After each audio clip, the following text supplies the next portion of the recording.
So the declaration of a state of emergency in Rivers State continues to reverberate politically across Nigeria. Well, now it'll likely be settled in the Supreme Court as the governors from the main opposition PDP legally challenge the imposition. So justices will now hear their complaints that imposing a state of emergency in Rivers State violates the Nigerian constitution. Members of the Ijo youth movement have also asked the ECOWAS Community Court of Justice to set aside the suspension of elected officials and the removal of democratic structures and institutions in Rivers State by the Tinubu government. Both the popular Kwankwasia movement in Kano and its mentor, the former NNPP presidential candidate and former governor Rabiu Kwankwaso, have described the state of emergency as illegal and unconstitutional. And more than 300 civil society organizations have added their powerful voices, saying the move is not only unconstitutional but anti-constitutional, an abuse of the presidential prerogative. Well, for more on this, I'm joined now in the studio by Anthony Ubani, who is the Executive Director of Fix Politics and spokesman of the more than 300 civil society groups that have come together to question the legality of President Tinubu's decision. Thank you very much indeed for coming in. Thank you for having me, Charles. I wanted to explore a particular phrase that came up in your declaration on behalf of the more than 300 civil society groups of opposition to the state of emergency. You said it was not only unconstitutional but anti-constitutional. What did you mean by that? Clearly, it is unconstitutional, but it's also against the Constitution of the Federal Republic of Nigeria. When you look at the issues, why do you have all this furore? Past presidents have spoken. President Jonathan, President Obasanjo, former Senate presidents have spoken. Nwabura has spoken. You've just listed a number of former governors, incumbent, that have spoken. You've made the point that the opposition party, PDP, has gone to court. What is it about this that has created such excitement in the country? Negative excitement, if I must emphasize. There are two key issues specifically that has created all this furore in the country, needless furore. One, the unconstitutional nature of the state of emergency. The 1999 Constitution, as amended, of the Federal Republic of Nigeria states very clearly the conditions that have to exist for a president to authorize a state of emergency. The NBA president, which is the largest body of lawyers in this country, Nigerian Bar Association. That's right, has come out clearly and made it clear in no ambiguous terms that those conditions were not met, and made it also clear that the declaration is unconstitutional. Secondly, the suspension of a duly elected governor of a state, the suspension of a duly elected State House of Assembly is an overreach, an executive overreach by the president. There is nowhere, directly or indirectly, where the Constitution says that a president can suspend an elected governor, an elected House of Assembly. So, I mean, when you see this kind of situation, what the signal and the optics of it is very clear. If we allow this to go, then the political class will be emboldened. What's going to happen tomorrow? Perhaps the president wakes up and suspends 24 governors and 24 House of Assembly and anoint some military administrators to take over. We might as well go back to military rule and know that we are back in military rule. Now, one of your CSO collegiate groups, SERAP, has taken the Tinubu government to court over the state of emergency. There's a lot of talk about, you know, whether it's going to be taken out on sort of technicalities. Are you optimistic that you'll get a fair day in court and that the court will take your argument seriously? We are very optimistic. We did make the point, if you listen to our statement at the press briefing, that we now expect that there will be multiple court cases, multiple litigations. And we did call on the judiciary to ensure that these cases are attended to on their merit and not on technicalities. This is a constitutional issue. Take note that in the history of our democracy, no sitting president has removed a sitting governor of an opposition party by whatever means, whether by state of emergency or whatever you want to call it.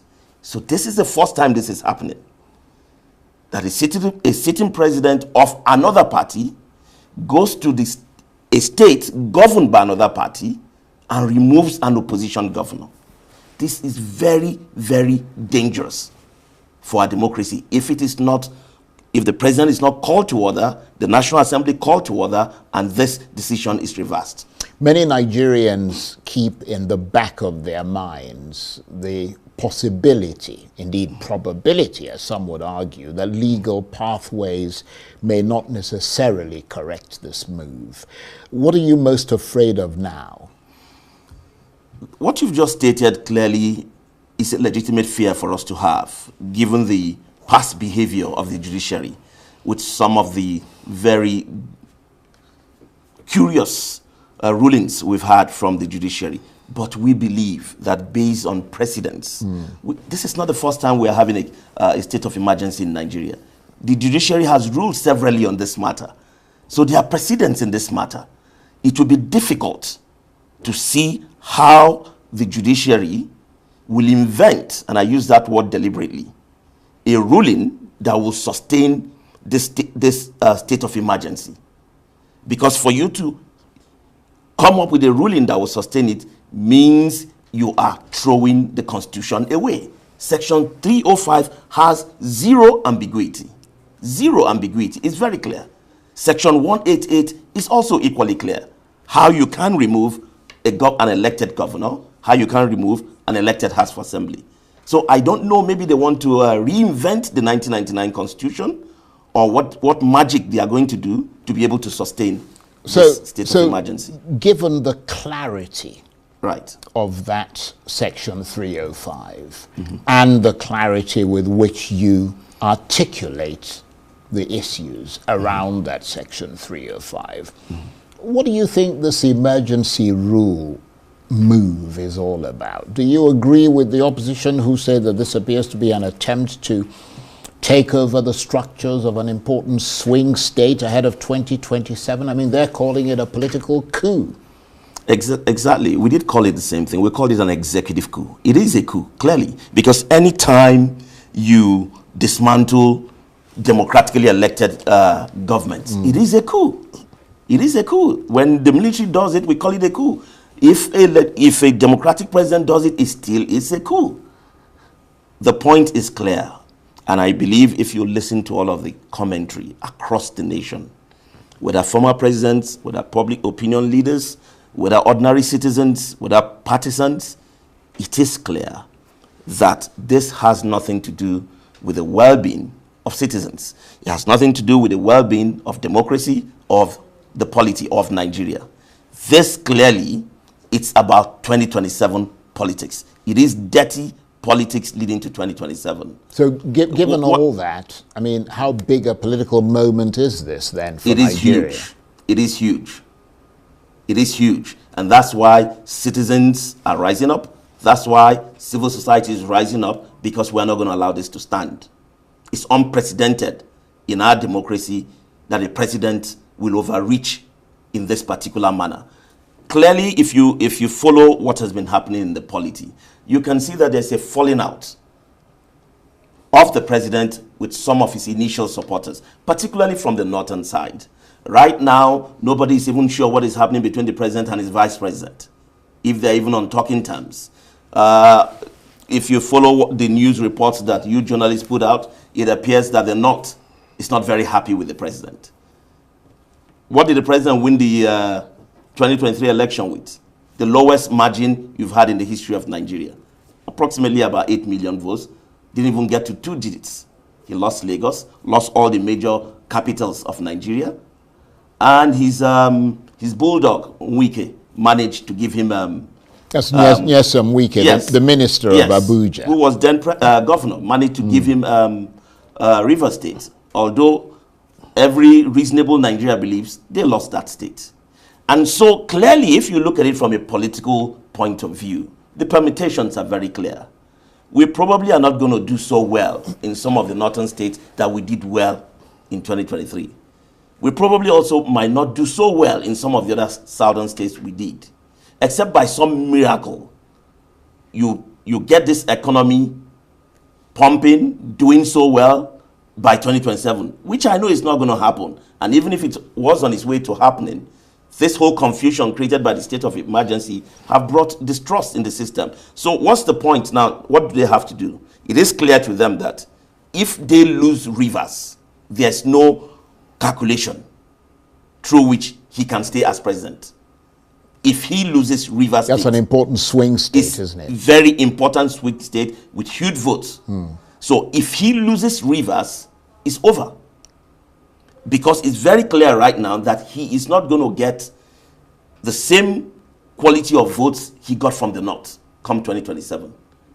It becomes critical that a southern state like Rivers State should be consolidated, to use the language of the politicians, by all means. It's a do or die affair. So we must keep Rivers State within the APC. So as the country drifts more towards this alleged authoritarianism, in your assessment, what does that tell you about the democratic environment heading towards 2027? Is your expectation, given all these things that you talked about, that that election will not be free and fair? It is yet to be seen. First, let me say that we have been encouraged recently by two bills that have passed second reading in the National Assembly: the early voting bill and the diaspora bill. These are bills that, if they do pass, and we believe they will pass, will increase the space for citizens to vote, make it easier for citizens to vote, bring in more people, and anything that enlarges the democratic space is good for democracy. Yeah, but some would argue that they can't even, I mean, INEC has enormous difficulty managing the votes within Nigeria. What more when it's sort of in another country altogether? Yes, you have a point there, but don't forget the early voting bill has nothing to do with the diaspora bill. That will allow a whole lot of people, particularly first responders and other workers, to be able to vote before the election per se. So basically it's going to increase the pool, and that is very, very important. But coming back to your question specifically, I think that it's impossible for any objective, honest, and fair analyst to postulate that the elections are going to be free and fair. We've not had free and fair elections since the beginning of this republic. So I don't have any logical basis, I don't have any facts, I don't have any evidence on the table to suggest that by some magic 2027 is going to be free and fair.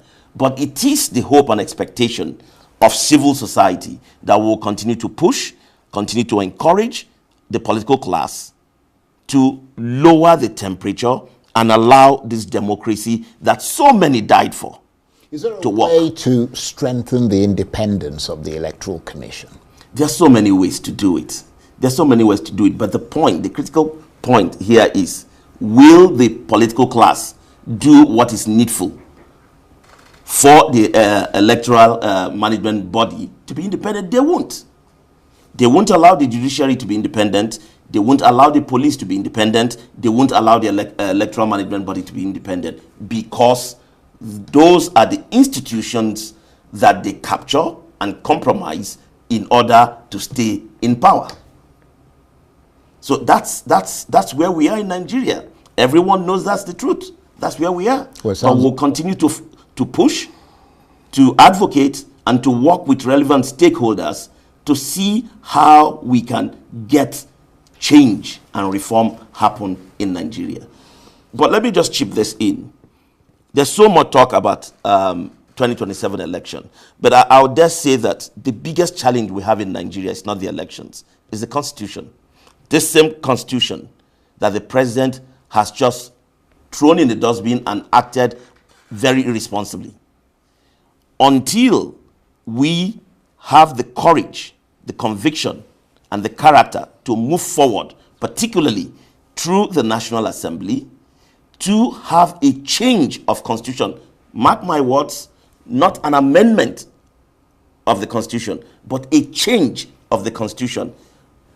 It's difficult to see any scenario how this country will move forward. But some would argue that it is much more important, perhaps more fundamental, to have a root and branch reform within the political class, because I mean the constitution as you have it, you've talked about how ineluctably clear section 305 is, and yet people have gone and done whatever they want to do. So I mean the constitution is just a document. It is a document. It's about how you interpret that document and implement that document, isn't it? I agree with you, but you see, the constitution is the ground norm.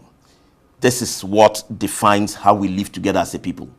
This is what defines how we function. This is what supports our democratic arrangement. Now, if you look at the Constitution, that's really a conversation for some other day. But if you look at the Constitution, it is flawed in so many ways that you can't begin to think. I mean, why do you think every year, once a new government comes in, the National Assembly sets up this Constitutional Review Panel, they will take one or two pieces here and there, amend it. How long are you going to do that? 20 years, 40 years, 60 years? The Constitution is fatally flawed.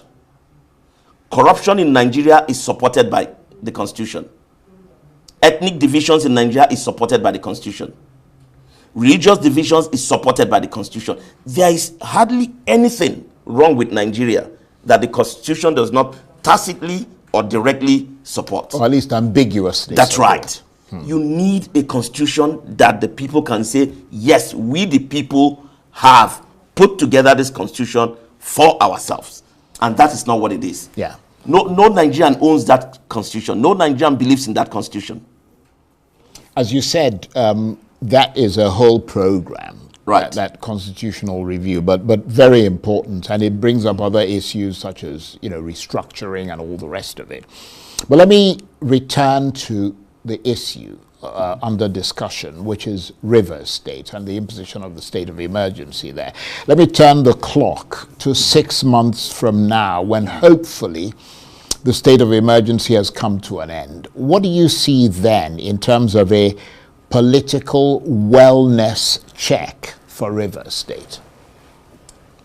If there's going to be peace in Rivers State, if there's going to use your own phrase, political wellness, a number of things will have to happen. The president will have to demonstrate ethical and transformational leadership. In demonstrating that kind of leadership, it means he must be objective and not take sides, not be a partisan in Rivers State. Clearly, from everything that has happened from 2023 to date, the president is partisan in Rivers State. Number two, in following up with what I have said, he has to call the Minister of FCT to order. He has to call him to order. The Minister of FCT is the only official he has the constitutional right to fire. And guess what? He has not done that. The governor, who he has no constitutional ground to fire, is who he has fired. Well, he's suspended. Or he's suspended. So one, he must call the minister to order, because there's no analysis. There's no way you look at the crisis in Rivers State that it does not begin and end with the name Nyeso Wike. And one man cannot hold an entire state to ransom. So the president must have the courage and the conviction to call him to order and ask him to allow the incumbent governor to lead and to govern. Well, and then the incumbent governor will have to sit with his House of Assembly members and find accommodation.